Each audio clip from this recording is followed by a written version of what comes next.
சமுதாயத்துல வந்து நடக்கிற அக்கிரமம் அப்பவும் சரி இப்பவும் சரி எத்தனோ காலகட்டத்துல வந்து ஆட்சிகள் வந்து மாறிதான் இருக்கு.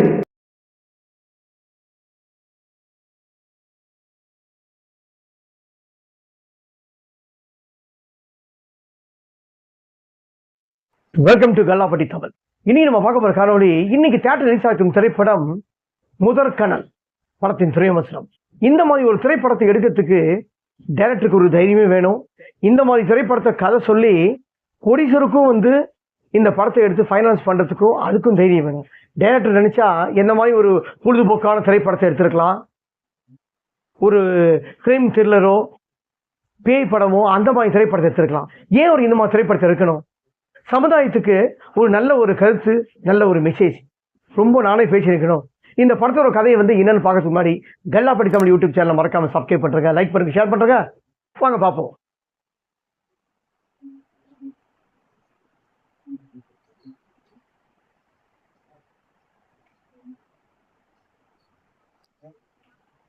இந்த படத்துல அஸ்வின், ஹரிகிருஷ்ணன், இலக்கியா, ராஜேஷ் மற்றும் பல நடிச்சு வெளிவந்திருக்கும் திரைப்படம் முதற்கனல். இந்த திரைப்படத்தோட ரைட்டர் அண்ட் டைரக்டர் வெங்கடராமன். இந்த படத்தோட தயாரிப்பு போதிராஜ். இந்த திரைப்படத்தோட இசை மீராலால். இந்த படத்தோட கதாநாயகனுக்கு வந்து ஒரு தங்கச்சி, அம்மா அப்பா 2 பேர் இருக்காங்க. காஞ்சிபுரத்தில் இருக்காங்க. அந்த பையன் வந்து கிளாஸ்லயே வந்து ஃபர்ஸ்ட் படிப்புல வந்து நம்பர் 1ல இருப்பான். 100 மார்க்கு மேலே தான் எல்லாமே எடுப்பான். அப்படிப்பட்ட ஒரு பையன் அவரோட சொந்தக்கார வீட்டுக்கு வந்து ஊருக்கு கூட்டு போறாங்க.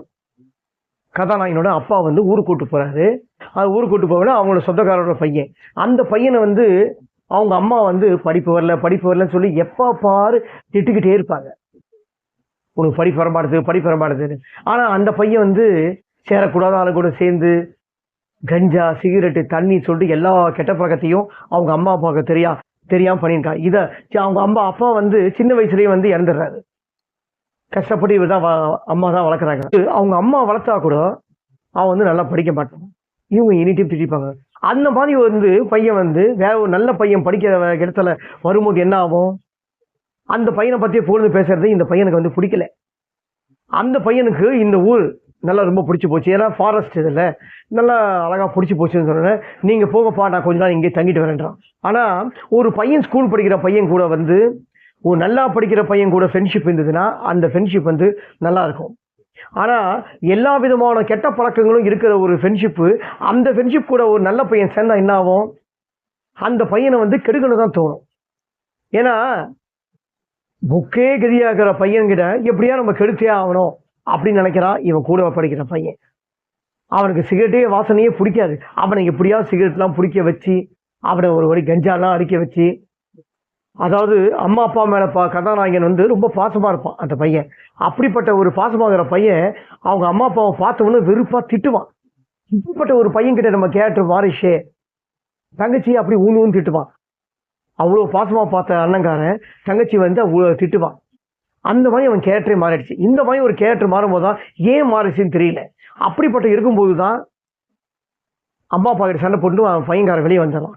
வெளியே வந்த உடனே இந்த ஃபாரஸ்ட்ல ஊர்ல இருக்கிற பையன், அந்த பையன் என்ன பண்றான், பக்கத்து வீட்டில் இருக்கிற பணத்தை ஒரு 25,000 ரூபாய் பணத்தை திருடி எடுத்துட்டு வந்துட்டு அவன் காஞ்சிபுரத்துக்கு வரான் இந்த பையனை பார்க்கறதுக்கு.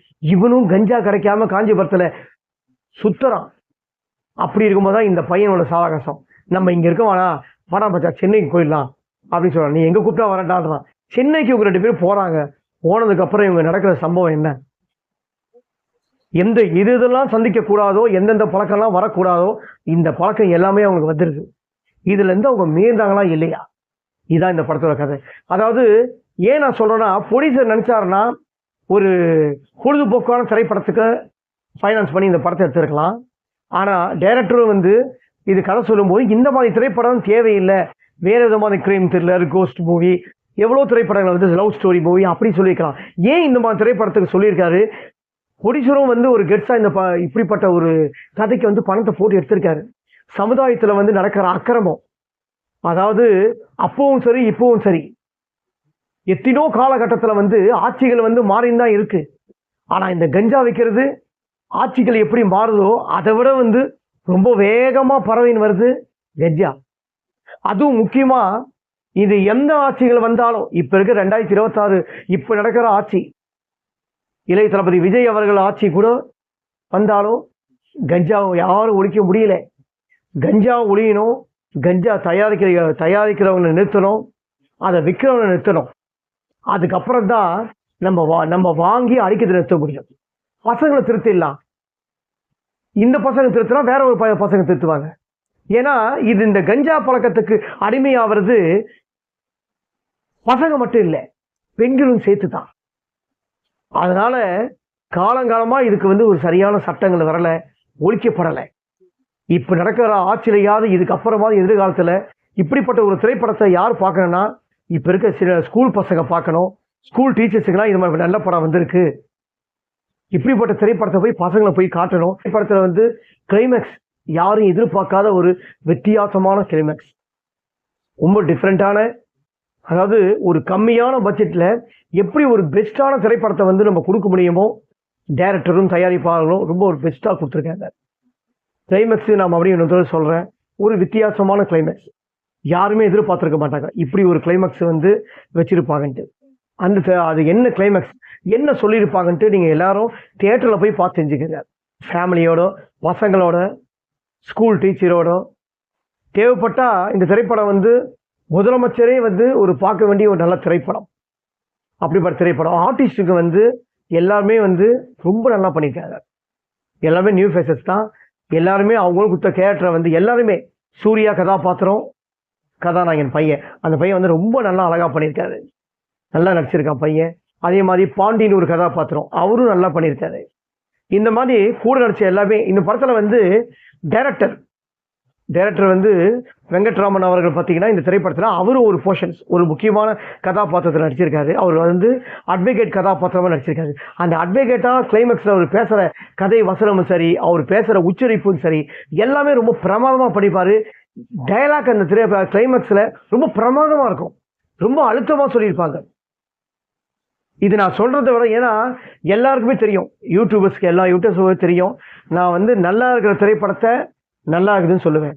நல்லா இல்லாத திரைப்படத்தை அது ரஜினிகாந்த் படமாவே இருந்தா கூட நல்லா இல்லைன்னு சொல்லிட்டு போயினே இருப்பேன். அது என்னோட தனிப்பட்ட முறையில் என்னோட கருத்து. அந்த மாதிரி தான் இந்த திரைப்படம் ரொம்ப நல்ல திரைப்படம், ஒரு அவேர்னஸ் திரைப்படம்,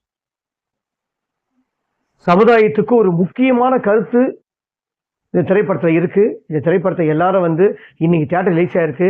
இன்னைக்கு யாராவது தியேட்டர்ல ரிலீஸ் ஆயிருக்கு, யாரும் போய் பார்க்கணும்னு விருப்பப்படுறீங்களோ கண்டிப்பா பார்த்துட்டு உங்க கருத்தை கமெண்ட் பாக்ஸ்ல சொல்லுங்க ஃப்ரெண்ட்ஸ்.